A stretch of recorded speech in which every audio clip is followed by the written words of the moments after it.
Pierre Gariel, membre du CCNE. Alors moi, je ne suis pas une grande experte de quoi que ce soit, je suis juriste de formation, mais je suis surtout au CCNE au titre de l'Union des associations familiales, c'est-à-dire avec un regard vraiment de la société dans sa première cellule qui est la famille, et donc le regard de l'individu, et en même temps sur ces sujets d'éthique et notamment de l'IA, un regard sur l'ensemble de la vie quotidienne que l'IA va impacter, et donc pas uniquement sur un créneau très spécifique. Donc c'est très intéressant pour moi d'entendre tous les sujets. J'ai beaucoup de liens à faire avec les différents sujets.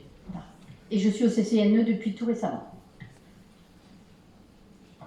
Bonjour à toutes et à tous, j'espère que vous m'entendez. Je suis Jean-François Eliaou, je suis professeur de médecine en immunologie et transplantation au CHU de Montpellier, membre du CCNE depuis quelques mois maintenant. Très intéressé bien entendu par les aspects de bioéthique. J'ai été lors de la précédente mandature député et co-rapporteur des lois de bioéthique. Donc l'éthique est quelque chose qui est absolument fondamental, non seulement pour moi, mais surtout pour notre société.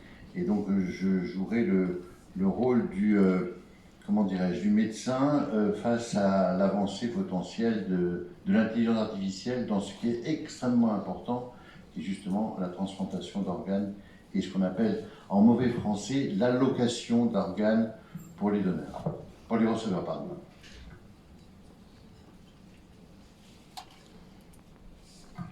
Bonjour à tous, nous allons vous présenter la greffe, les promesses de l'intelligence artificielle contre la pénurie d'organes.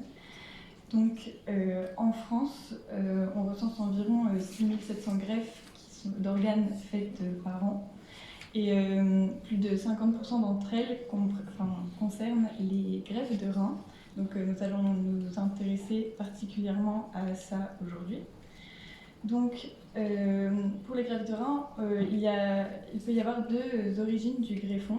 Donc, soit les donneurs vivants, donc ça concerne 15% des cas, qui nécessitent plusieurs conditions. Donc, des accords écrits du donneur et du receveur, une autorisation de l'Agence de la biomédecine, et ainsi qu'une opération qui doit être réalisée dans un centre spécialisé. Ou alors, le greffon peut provenir d'un donneur décédé, souvent d'un accident vasculaire cérébral ou d'un traumatisme crânien, et cela nécessite aussi un accord de la famille du défunt. Donc, la greffe de rein, l'histoire de la greffe de rein commence en 1952, lorsque Marius Renard, un jeune charpentier, tombe d'un échafaudage. Il est transporté d'urgence à l'hôpital et le diagnostic est sans appel. Il doit être opéré car son rein droit a éclaté. Le rein doit donc être retiré pour stopper l'hémorragie. Mais par manque de chance, le patient est né avec un seul rein, donc il est condamné à mort, puisque à cette époque-là, il n'y avait pas de technique d'épuration de sang par dialyse. Donc sa mère a donc décidé de lui donner un de ses reins, et ils ont donc été transférés à l'hôpital à Paris avec l'équipe du chirurgien Jean Hamburger qui a réalisé la transplantation. Ça a d'abord été une réussite puisque le patient a pu uriner le lendemain de son opération, mais 3 semaines plus tard, il est décédé, et on a ensuite compris que c'était un rejet de greffe. Donc pour la survie du greffon, la cellule d'un individu X comporte des marqueurs qui forment une sorte de carte d'identité cellulaire, et elle ne reconnaît que l'entre-soi. Donc, lors d'une greffe d'organes, ces marqueurs sont différents, ce n'est pas la même carte d'identité cellulaire. Donc, les lymphocytes de l'individu X les reconnaissent comme des corps étrangers. Ils se transforment donc en une véritable armée de tueurs, en lymphocytes cytotoxiques qui contiennent de la perforine, et ils viennent se fixer aux cellules du greffon et libèrent leur perforine, ce qui cause des trous dans la cellule, et l'eau s'infiltre, la cellule gonfle et explose. Et donc, c'est donc une destruction de la cellule du greffon, ça s'appelle le baiser de la mort. Et c'est ce qui cause le rejet de l'organe.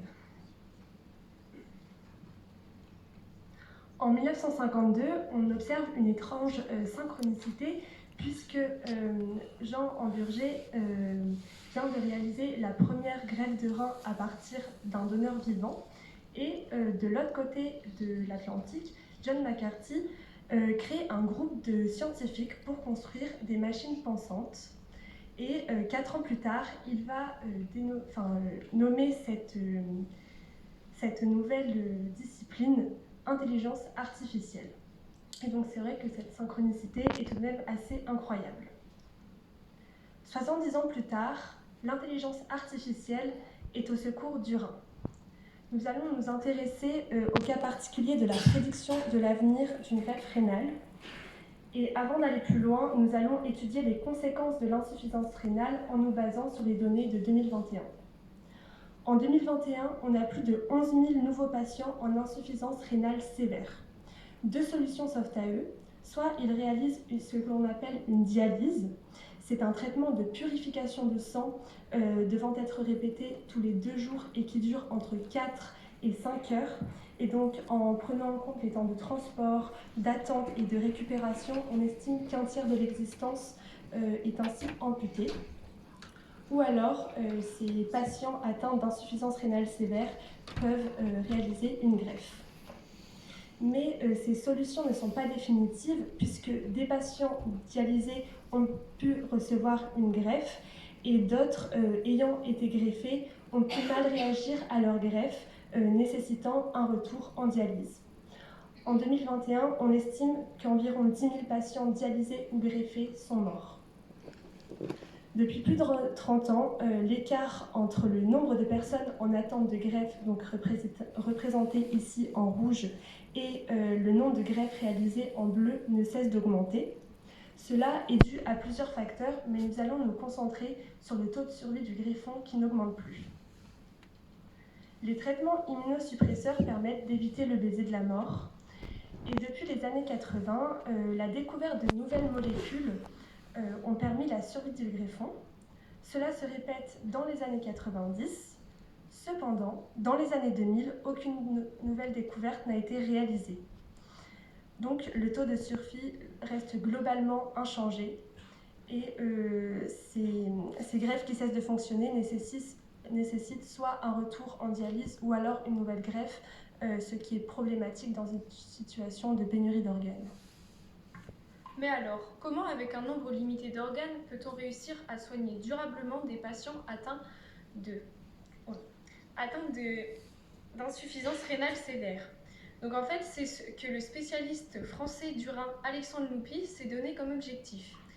Il s'est intéressé à une méthode qui permettrait d'évaluer le risque de rejet d'une greffe de rein sur un patient transplanté. Et en fait, il s'intéresse surtout aux patients atteints d'insuffisance rénale, puisqu'en fait, ces patients ont une particularité, c'est d'être dits captifs. En fait, ils sont dépendants des hôpitaux qui les suivent pour leur dialyse et leur traitement. Ce suivi médical est fait dans le but d'avoir une éventuelle greffe. Et ce qui les rend d'autant plus intéressants, c'est que, en fait, du coup, ces patients, il va y avoir énormément de données médicales sur eux, réunies dans un seul et même lieu, qui est les hôpitaux qui les suivent. Et d'ailleurs, ce suivi médical est très varié. On peut voir justement qu'il y a par exemple des prises de sang pour évaluer la fonction rénale, mais on a aussi de la biopsie rénale. La biopsie rénale, ça consiste à prélever un fragment de tissu rénal pour en faire une analyse histologique au microscope et le soumettre à différents tests et colorations. On a aussi des analyses d'urine pour détecter la présence anormale de protéines, mais aussi des mesures régulières de la pression artérielle pour détecter une hypertension artérielle, des IRM fonctionnels et ou des échographies pour étudier l'évolution fonctionnelle du rein, mais aussi des analyses du fonctionnement du système immunitaire. Par la suite, on a aussi des analyses qui vont être un petit peu plus précises et complexes à réaliser. On peut d'ailleurs voir justement des analyses du génome pour étudier la composition, la structure et la fonction de l'ensemble des gènes d'un organisme. On a aussi l'analyse du transcriptome, c'est une étude de l'expression ou non des gènes à l'échelle dans les cellules au cours du temps. Et ceci permet une vision plus globale de l'activité génétique dans un organe ou un tissu. Et enfin, on peut avoir une analyse du protéome. C'est une méthode utilisée pour étudier l'ensemble des protéines présentes dans un échantillon biologique à un moment donné. Toutes ces analyses sont faites sur les personnes qui sont en attente de greffe, mais aussi les donneurs et les greffons. Donc en fait, ça va représenter une masse colossale d'informations médicales. Et justement, cette masse d'informations, on peut voir que depuis une dizaine d'années, elle augmente considérablement. Donc on voit qu'il y a à peu près x50% sur ces masses de données. Et donc en fait, les médecins, face à ces masses de données, ils vont être submergés par celles-ci et vont avoir énormément de mal à analyser d'une bonne manière toutes ces données pour leurs patients.